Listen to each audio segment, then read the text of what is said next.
Bueno, adelante Marcelo. Marcelo Moreno tiene la mano levantada. Adelante. ¿Qué tal? Buenas tardes. Gracias, Adolfo, por la disertación. Mi pregunta es si en lo que has leído, que me imagino que ha sido muchísimo, ¿has visto alguna estadística que hable del uso, digamos, específico de la inteligencia artificial en las organizaciones, ya sean privadas o estatales? Porque nosotros usamos mucha inteligencia artificial en el celular, cada vez que buscamos en Google, pero realmente la inteligencia artificial aplicada específicamente a mejorar el desempeño de industrias o algo así, no he visto mucha estadística. No sé si vos has visto algo. No, como estadística no he visto, pero hay muchas que sí lo están utilizando, ¿no? Hay muchas que sí están utilizando para distintos procesos la inteligencia artificial, pero no te puedo decir.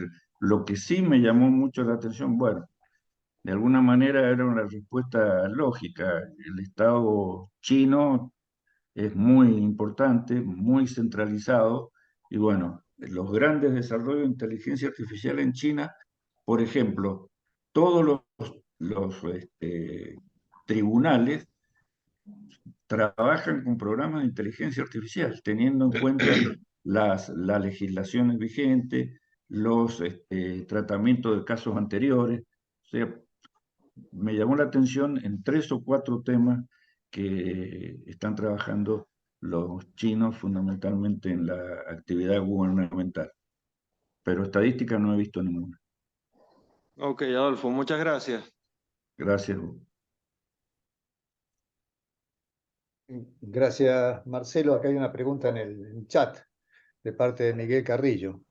Dice, excelente tema y excelente planteo. Muchas gracias. Una pregunta. ¿La inteligencia artificial, ChatGPT o el chat de Microsoft, es capaz de aprender de nuestros comentarios o respuestas durante el diálogo? Es decir, yo le puedo enseñar algo que todavía no sabía. Sí, obviamente es totalmente dinámica, va incorporando toda la nueva información y generando nuevas respuestas, totalmente. Muy bien. Gracias, Miguel. Adelante, Tato. Muy bien. Mientras viene alguna otra pregunta, yo quiero en todo caso aprovechar para hacer la mía. Realmente la definición de inteligencia todavía no está muy unificada, está la del diccionario, pero a mí por lo menos no me satisface mucho. Y entonces si no está muy definida lo que es el concepto de inteligencia, ¿cómo podemos hablar de inteligencia artificial? Y dentro de la inteligencia artificial, que así como la estamos conociendo, hay una gran limitación que yo veo que es la incapacidad de hacer imaginación. ¿Qué opinas vos sobre este tema? Sí, me parece que este, a pesar de que están desarrollando algunos sistemas.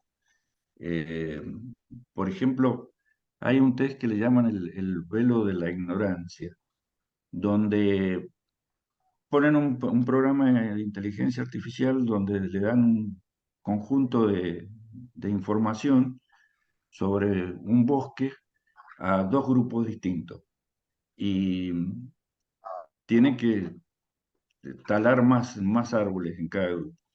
De acuerdo a la información que tienen, esos grupos se deciden ser solidarios y compartir los resultados, dividiendo el premio entre los dos, o no, o actuar individualmente. Y eso depende de cómo le brindan la información. Si la información está brindada que en un bosque es mucho más rápido conseguir talar los árboles que en el otro, bueno, y no saben cuál le va a tocar a cada uno, bueno, ahí deciden el principio de solidaridad, llamemos así. Con esto han tratado de hacer algo parecido, a ver si hay algún componente de imaginación o de creatividad. Por lo que tengo entendido, no lo han logrado. Para mí no está explicitado. Creo que eso es uno de los puntos que me gustaría escuchar los aportes de ustedes. Gracias, Adolfo. Adelante, Victoria. Sí, hola. Bueno, muchas gracias, Adolfo. Muy linda la exposición, realmente interesante. Un tema apasionante y espeluznante de alguna manera, porque no deja de plantear dudas y temores ahí en el futuro. Yo hice una lista muy larga de cosas, de temas, de observaciones o de dudas que tenía, pero no preguntas, sino por ahí temores con esta cosa. Por ejemplo, entre las desventajas o amenazas que vos mencionaste, se me ocurre que una cosa podría ser también el tema de la concentración, de la posibilidad de manejar la inteligencia artificial.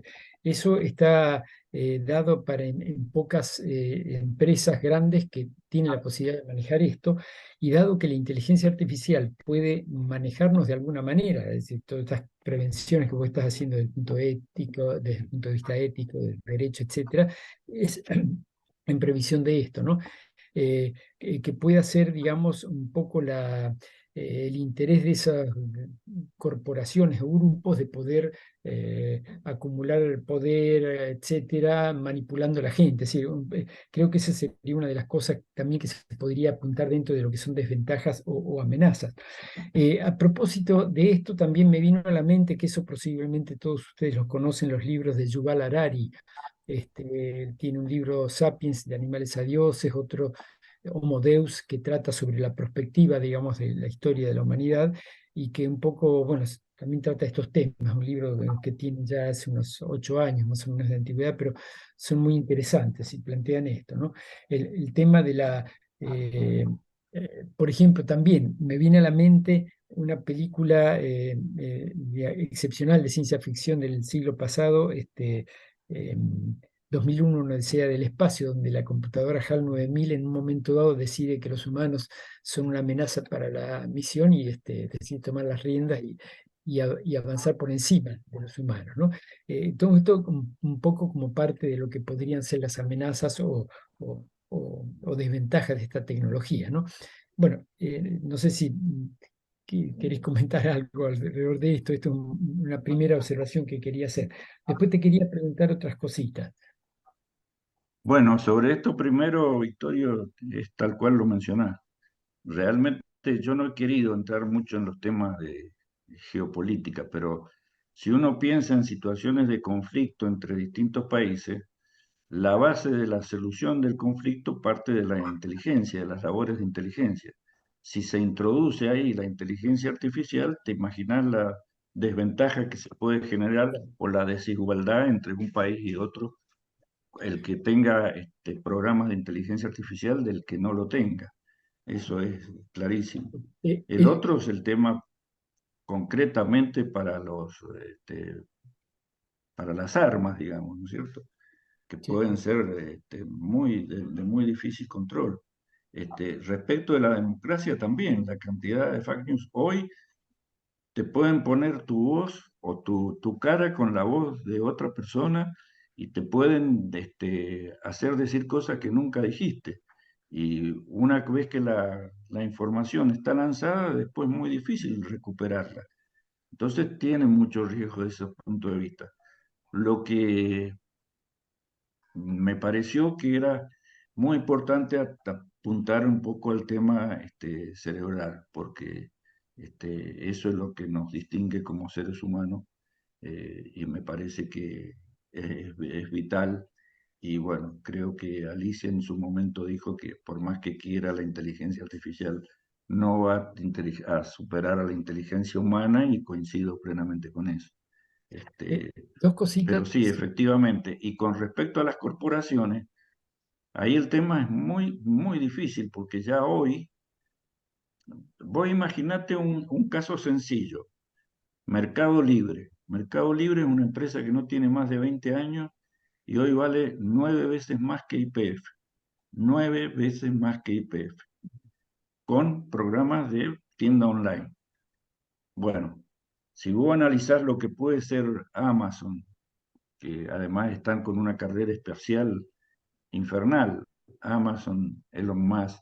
O sea, están jugando en una liga que es realmente, de alguna manera, para tener temores. Son 4 o 5, no son muchas más. es Alphabet, que es la principal empresa es Google. Después está Elon Musk con Neuralink y Space. Después está Bill Gates, que sigue siendo un actor muy importante. Bill Gates es uno de los accionistas de OpenAI, la que sacó el chat GPT. O sea, no solamente están en uno, están en más de uno. Por eso también hay que tener cuidado cuando algunos de ellos emiten algunas opiniones, porque no son opiniones sesgadas en función de sus propios intereses, no en función de los intereses de la comunidad. Y acá hay un riesgo cierto. Bueno, ya lo tenemos en que cuando uno quiere buscar información de uno, tal vez se recurre a Google porque tiene más información que vos. Si yo quiero recordar dónde estuve en el año 2008, que fue de viaje, no me acuerdo qué día, ¿cómo? Ahí me aparece todo. Están los pasajes que compré, los hoteles. Bueno, esto, imagínate llevado a que un celular, la información que tenemos en un celular, las fotos, las imágenes. Imagínate que el celular lo tuvieras con un chip adentro del cerebro. Es realmente para, para asombrarse. Yo no digo para tener miedo, tampoco me parece que la respuesta sea tener miedo, porque el miedo te paraliza. Entonces Sí. lo que tenemos que tratar de encontrar son soluciones o son principios de soluciones que van a ser a largo plazo. Pero, por ejemplo, hoy en el sistema educativo, leí un artículo muy interesante que dice, hoy el sistema educativo se tiene que preocupar por la evaluación. ¿Por qué? Porque los chicos lo usan a los programas de inteligencia artificial. Vos le pedís una tarea, lo buscan y te ponen lo que le contestó el chat. Y el profesor no sabe si lo hizo él o no, porque en alguno está tan bien hecho. Entonces, ¿qué es lo que dicen? Bueno, hoy el sistema educativo, lo primero que debiera preocuparse es cómo evalúa, cómo son las pruebas de evaluación. ¿Por qué? Porque no pueden con esos elementos evaluar si es el alumno o es una inteligencia artificial la que le dio la respuesta. ¿Qué es lo que debiera hacer? Bueno, pedirle más de una respuesta, confrontar esas diferencias, porque no le puede impedir que lo use, porque sería como cuando apareció la calculadora que no se la dejaban usar en las escuelas o los colegios. Eso es imposible, ¿no? Y además es inútil y es ir para atrás, porque realmente le aporta muchos conocimientos. No sé si con eso respondí o me quedó algún tema. Bueno, lo del tema de la democracia es lo mismo. La manipulación de la información frente a comicios Sí, ha sí. sido ya demostrada.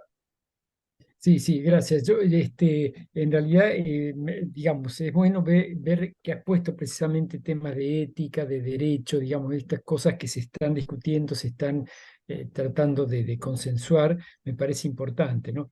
Con respecto a la ética, por ahí uno también puede ser medio escéptico, decir, bueno, se pueden poner de acuerdo, digamos, los grandes grupos, países, etcétera, cuando con temas de armamentismo no se pueden poner de acuerdo. Es decir, ¿será que hablar de ética puede llevar algún buen fin? Digamos, es una de las dudas que uno tiene. Pero bueno, todo el optimismo tuyo realmente es bueno y me parece que ayuda un poco a tener un poco de optimismo con respecto a esto. Finalmente, dos cositas. Bueno, una con respecto a la pregunta de Eduardo recién, si la inteligencia artificial podría imaginar cosas o crear cosas. Yo vuelvo a citar a Yuval Harari, yo lo recomiendo su lectura a los que no lo hayan hecho.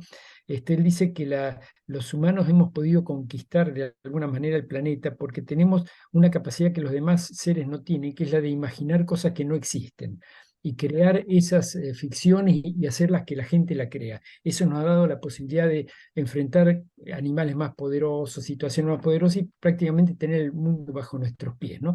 Entonces, y realmente la imaginación que nosotros hacemos como humanos, yo creo que no es una creación ex nihil a partir de nada, sino que simplemente atando cosas que conocemos, creamos una cosa usando esos elementos que ya conocemos. Entonces, eso es un pasto que tiene la inteligencia artificial, tiene un montón de información y puede intentar dar saltitos para crear y juntar cosas que no ha visto, pero cosas disjuntas. Entonces, creo que podría llegar a imaginar cosas. Bueno, no quito más tiempo, dejo que hablen los otros. Muchas gracias, es todo muy interesante, Adolfo. No, gracias a vos. Muy interesante tus aportes, Victorio. Gracias, Victorio. Adelante, Antonio. Antonio Curi. Sí, bueno, justamente lo mío era referente a lo que acaba de comentar Victorio, que comentó Eduardo y bueno, Adolfo, respecto de si la inteligencia artificial puede imaginar. O sea, obviamente la inteligencia artificial no puede imaginar, porque lo que usa son correlaciones, justamente. Es decir, sabe qué va a pasar, pero no sabe por qué va a pasar. Y si, a mi entender esto, ¿no? Por supuesto. Y si puede prever algo que va a pasar, lo hace en base, obviamente, a datos, a una inmensidad de datos que ha recibido y que ha procesado muy rápidamente y ha correlacionado muy, digamos, complicadamente, si se quiere. Creo que ese es el punto, ¿no? Un poco. Por eso considero que la inteligencia artificial no puede imaginar. Que la imaginación, igual que la sensación, es algo que es humano. Y por otro lado, creo que tampoco que se habla de ética, y me parece fantástico que haya traído ese tema, pero no he escuchado hablar de libertad. Y creo que ahí tenemos un problema muy, muy serio. O sea, la libertad y la ética creo que deben ir de la mano, pero difícilmente podamos saber cuál es, digamos, la relación, a ver, no sé cómo expresarlo, es complejo, pero es difícil realmente entender, digamos, o ver, porque nosotros podemos decir la libertad, la inteligencia artificial tiene la capacidad de, qué sé yo, en el tema armamentístico, en el tema de la guerra, ahí hay ética y hay temas de libertad. Lo mismo pasa, bueno, con lo que dijo justamente el ejemplo que dio del caso en Chile, ¿no? O sea, la libertad que una persona tiene y por otro lado, la ética de la empresa que usaba la información, que no la podía usar porque estaba previsto en la ley, que por suerte existía, de que no la podía usar. Es nada más que esa reflexión que quería acotar, en mi parecer, al respecto. Muchas gracias por la... Coincido plenamente, Antonio. Gracias. Gracias, Antonio. Sí, con respecto a la imaginación, yo no la puse como pregunta, sino como una afirmación en la que la veo como con una limitación de la inteligencia artificial a la imaginación. Le damos paso a Alicia. Básicamente para mí estoy expresando una opinión personal. Para mí la inteligencia artificial es una herramienta, ¿no?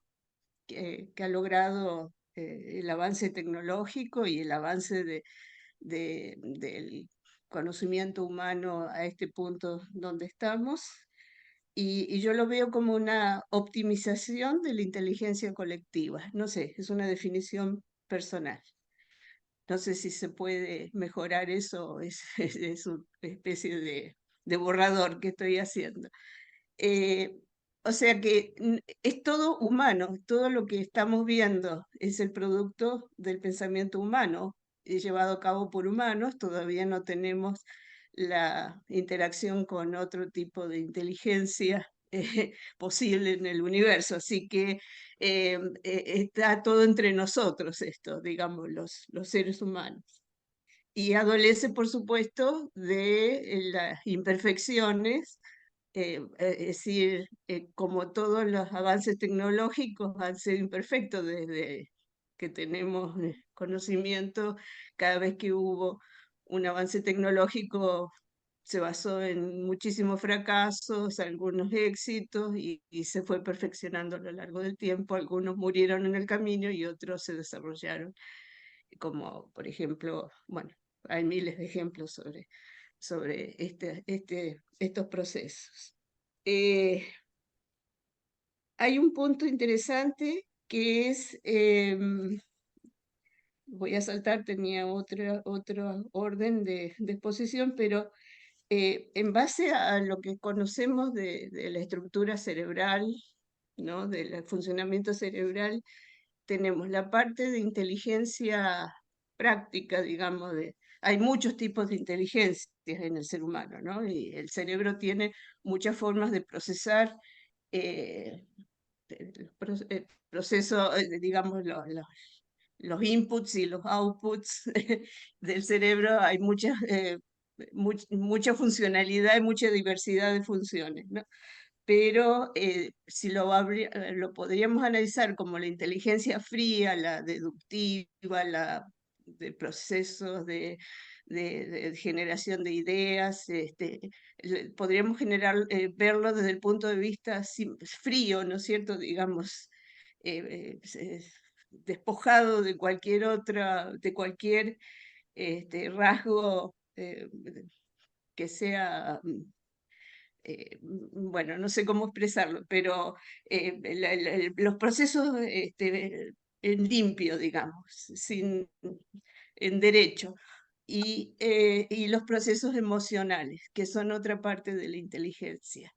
Nosotros funcionamos como seres humanos integrando las dos cosas, la racionalidad y la emocionalidad. Eso es lo que quiero decir.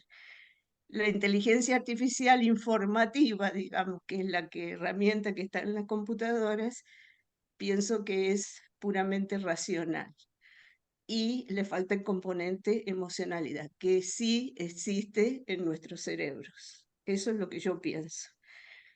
No sé si se va a lograr, por eso nuestras inteligencias artificiales serían como el robot Data de estas películas que veíamos de ciencia ficción, ¿no? El robot que era pura racionalidad, o Mr. Spock, que era pura racionalidad y tenía poco componente emocional. Yo lo veo de esa forma.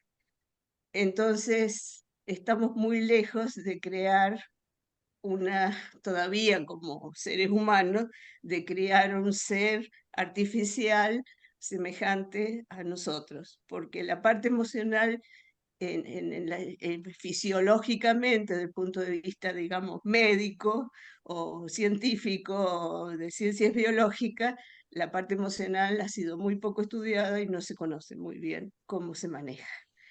Entonces, la parte emocional incluye toda la parte de imaginación, de creatividad y todas esas artes que van en conjunto y que forman un ser humano. Y para colmo tenemos el tema de las individualidades, que no hay dos seres humanos iguales, entonces es muy complejo lograr fabricar algún ente que se asemeje a un humano. De ahí mi optimismo para decir que nunca nos van a poder, o nunca, no digo nunca, nunca, no digas nunca, que estamos muy lejos de llegar a ese punto. Ese es mi punto de vista. Ahora, por supuesto, lo quiero rematar con el tema de que no seamos soberbios, como ha sido generalmente el cuerpo científico, de ser absolutamente soberbio y pensar que ya han logrado el máximo de la excelencia en lo que han logrado, y generalmente es el problema de la soberbia sobre el conocimiento. Eso es todo lo que... Sí, evidentemente todo el componente emocional está muy lejos de haber sido incorporado por la inteligencia artificial, ¿no? Eso está claro, ¿no? Y coincido en que es una tecnología que todavía está en desarrollo, puede avanzar mucho más, no se sabe cuál es el límite, pero hoy evidentemente carece de algunas posibilidades porque en general, digamos, si hay modelos de predicción, son basadas en la historia, en lo que pasó y en algunos patrones de conducta. y esa información se la hemos provisto nosotros a la inteligencia artificial. Y a partir de ahí surgen patrones de conducta y predicciones que pueden ser muy precisas, como son en muchos casos, por la cantidad de datos que recopilan, ¿no?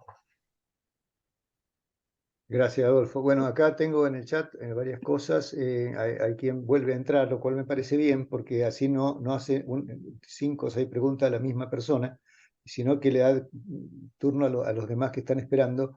Dice Miguel Carrillo, dice, ¿y cómo decide la inteligencia artificial, ¿no? Si lo que le digo es verdad? Dice, porque yo le pregunto, le dio una información a la inteligencia de Microsoft, se la aceptó, agradeció, y después le volvió a preguntar y le volvió a responder que no lo sabía.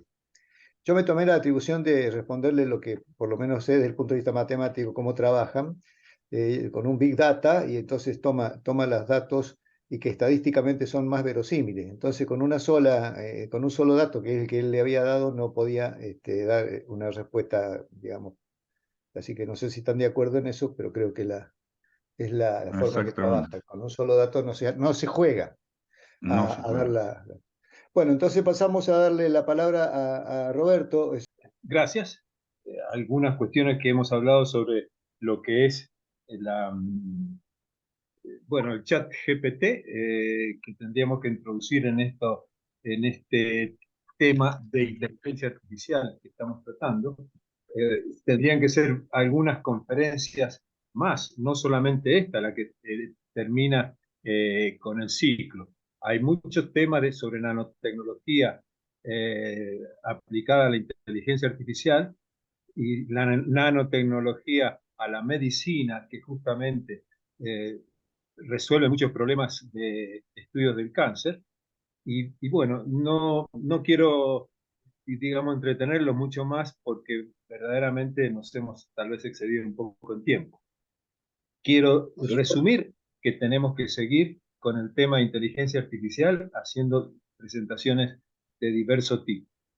Lauro, te quiero hacer una pregunta. He leído que varios países han prohibido el chat GPT. No sé si estás en Italia o estuviste, pero Italia también lo impidió su desarrollo en Italia temporariamente. ¿Eso ya fue levantada esa restricción o no? Mira, no me resulta, pero lo voy a averiguar. Yo lo estuvimos utilizando los otros días con Eduardo, el 10 de octubre, para ser más preciso, donde pusimos un punto interrogativo en cómo tendríamos que organizar estas conferencias. El chat GPT yo lo he utilizado para responder alguna pregunta que me hizo Eduardo en ese momento sobre la imaginación, que en esta conferencia lo has utilizado 2 veces, y tengo una leve, digamos, adjetivo que realizar sobre el chat GPT. En el 10 de octubre empecé a usar chat GPT. Ahora me está resultando invasivo, porque diariamente Exactamente. me están molestando con cosas y preguntas y qué tenés que Es hacer. así. Y hoy lo acabo de cancelar, la aplicación la acabo de cancelar porque era Sí, sí. verdaderamente molesto. Es invasivo, Nada exactamente. más, no quiero, perdón, si he respondido a tu pregunta, Adolfo, si no, quedo No, me libre. llamó la atención lo de Italia porque Irán, China, Cuba, Venezuela habían prohibido el chat GPT en esos países. Y ahí también estaba Italia, pero temporariamente. Por eso te preguntaba si ya había levantado esa restricción.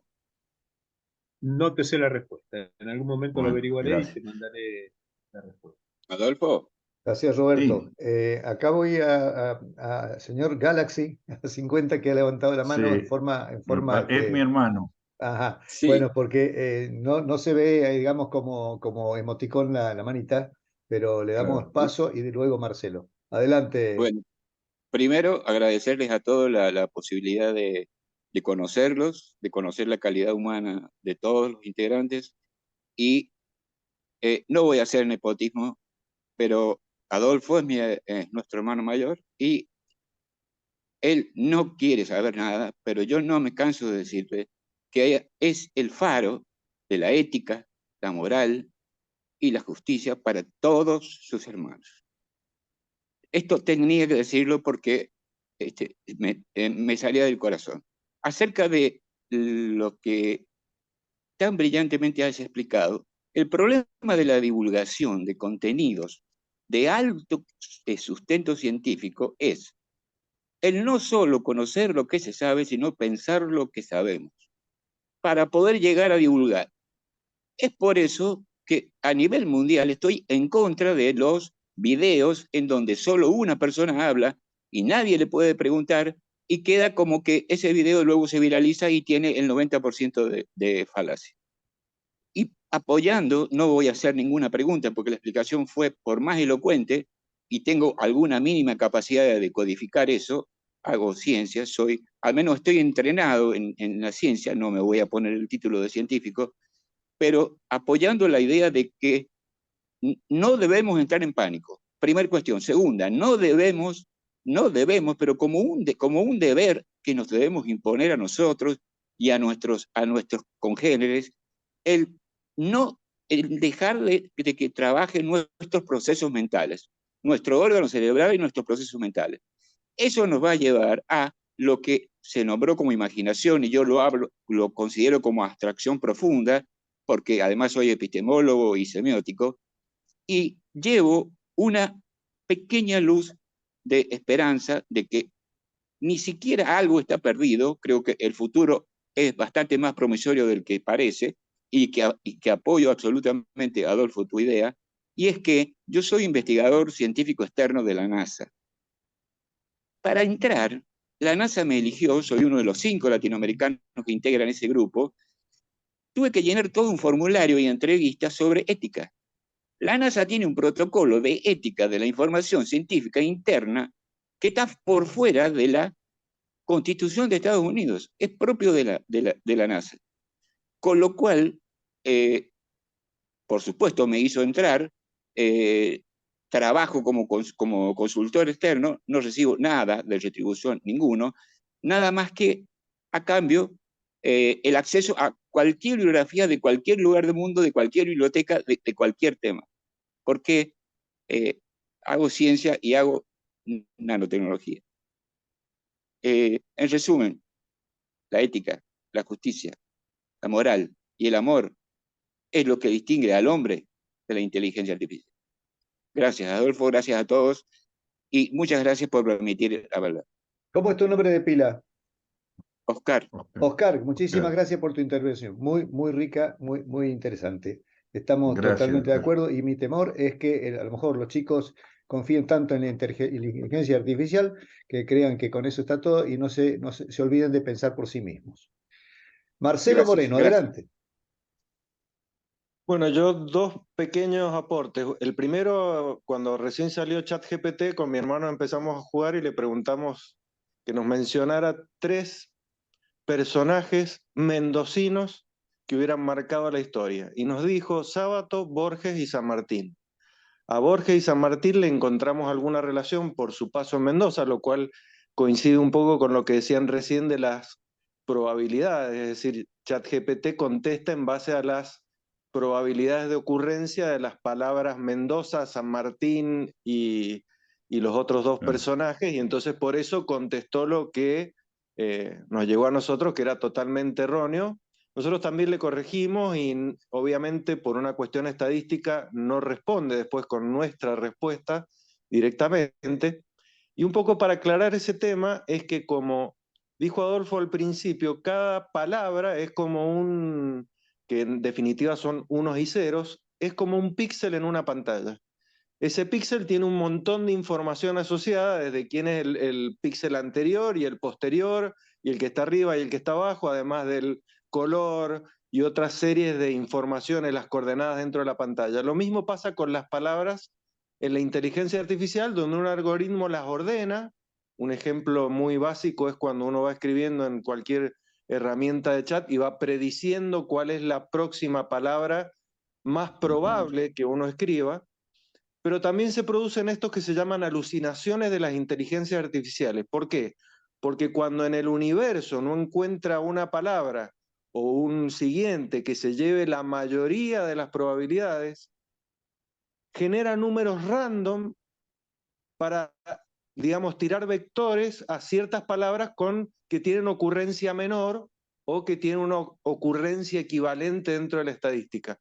Esto puede dar lugar a errores que por una parte se toman en la inteligencia artificial que se denomina predictiva como alucinación, y en otros modelos donde son las que se llaman no supervisadas, donde se le da una cantidad de datos y la inteligencia trabaja sobre esos datos sin que haya el control humano en el loop verificando los errores, se producen las inteligencias que se denominan creativas, donde la respuesta, en el caso de los personajes, era muy obvia, pero cuando yo le pido que dibuje o que haga un video de algo, la inteligencia puede tener derivaciones que terminan siendo muy parecidas a la creatividad. Ese era el aporte que quería hacer. Muchas gracias. Gracias, Marcelo. Muchas gracias, Marcelo, muy interesante. Aquí está hace ratito esperándonos Juan Samat para poder intervenir. Bienvenido nuevamente al Ateneo, Juan, adelante. Bueno, gracias. En primer lugar, lo felicito a Adolfo no solo por la calidad expositiva de su exposición, sino también porque trae sobre el tapete un tema importantísimo que corre el riesgo de ser dejado de lado, ¿no? Como todo lo ético. En relación con esto, me preguntaba, no sé si lo has pensado, si alguien lo ha pensado, si se llegara a un consenso internacional sobre un código ético para la inteligencia artificial, ¿cuál sería la autoridad de aplicación de ese código? ¿Qué fuerza tendría para sancionar? Porque yo pienso que acá va asociado un problema de poder, porque me parece que la inteligencia artificial da poder, ¿no? Y bueno, las grandes potencias, no sé si se van a dócilmente aceptar, digamos, que hay un código de ética, ¿no? Más allá de las limitaciones o sea, que le imponga limitaciones a algo que significa poder, ¿no? Esa era una cuestión más política. Quería agregar también, desde el punto de vista de la psicología, en relación, me parece muy interesante lo que dice Alicia y también lo que aportaba Marcelo. Yo no creo que sea tanto la imaginación el problema, porque la imaginación es un tipo especial de combinatoria, ¿no?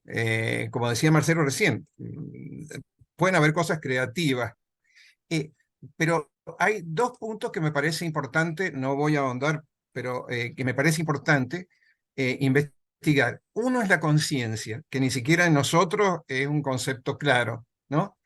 Inteligencia no es lo mismo que conciencia. Entonces, ¿serían capaces estas máquinas alguna vez de ser conscientes? Y en segundo lugar, el deseo, ¿no? ¿Por qué trabaja la imaginación? Porque uno quiere algo. El aspecto emocional que hablaba Alicia, ¿no? Uno desea algo y eso hace volar la imaginación, ¿no?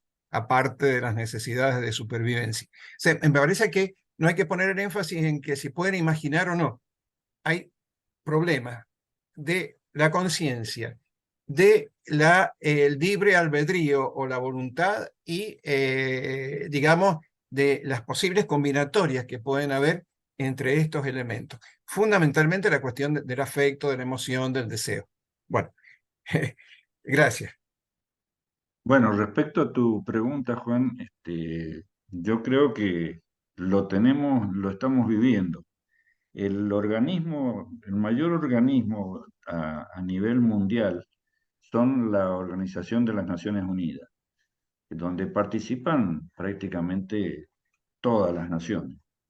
Pero ahí tiene una trampita, que hay creo que 5 o 6 que tienen derecho de veto. O sea, si una de ellas no está de acuerdo, no se puede tomar una acción frente a determinada situación. Bueno, no creo que se pueda ratificar que va a ser distinto de acá para adelante. Y creo que tal cual lo has dicho vos, obviamente el poder de cada nación no está dispuesto a subsumirse en el poder de un conjunto de naciones. Pero el hombre en el fondo es un ser gregario, necesita vivir en sociedad, no puede vivir aislado y tiene que buscar alguna forma de comportamiento acordado y respetado, en mayor o menor medida. Estamos viendo lo que pasa ahora en Israel. Ha decretado las Naciones Unidas un alto al fuego y no existe el alto al fuego. Son medidas más bien simbólicas que reales o concretas. Pero creo que en algún momento lo peor es no hacer nada. Algo debemos hacer, aunque no tenga mayores consecuencias. Esa es mi visión del tema, pero no hace que eso me lleve a ser realmente optimista en el sentido de que pueda cambiar. Pero bueno, también acá hay un problema social y económico. Evidentemente también las naciones se enfrentan a estos grandes conglomerados que han aparecido con la computación e Internet, que han sido, son monstruos económicamente hablando. Yo no sé, pero creo que la mitad del Producto Bruto Global se concentra en 10 empresas, de las cuales 9 son tecnológicas, de este tipo, como Google y demás. Entonces tienen un gran poder superior al de muchas naciones. Pero bueno, ellas tampoco están, tampoco los beneficia que haya un conflicto permanente. Tienen y son capaces de aportar para poner límites a determinadas situaciones, límites éticos, límites políticos.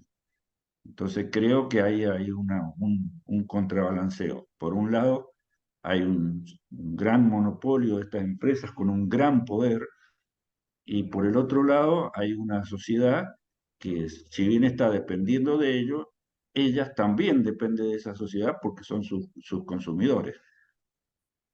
Respecto del tema de la imaginación, bueno, yo no puedo contestarte a eso, pero coincido en tus opiniones. Gracias. Gracias, Juan. Gracias, Adolfo. No veo más manos levantadas. Creo que ya estamos en horario para finalizar. No sé si alguien quiere agregar algo más. Disculpen que haya sido un poco restrictivo con los tiempos, pero verdaderamente el tema dio para tanta intervención que quería ser un poco más democrático y asignarle más o menos la misma cantidad de tiempo a cada uno de los interesados. Agradecemos muchísimo a Adolfo Anunciata, como siempre, gran amigo, a todos ustedes que han estado acompañándonos, a la Universidad Tecnológica Nacional, Facultad Regional Mendoza, por el apoyo constante y tanta amistad con nosotros y con la ciencia. Nos vemos el viernes que viene, nos despedimos, buen fin de semana, buen día de elecciones y que estemos bien y que todo sea para bien. Un abrazo grande, muchas gracias. Chao, gracias a ustedes. Chao, buen fin de Muchas semana. gracias. Igualmente.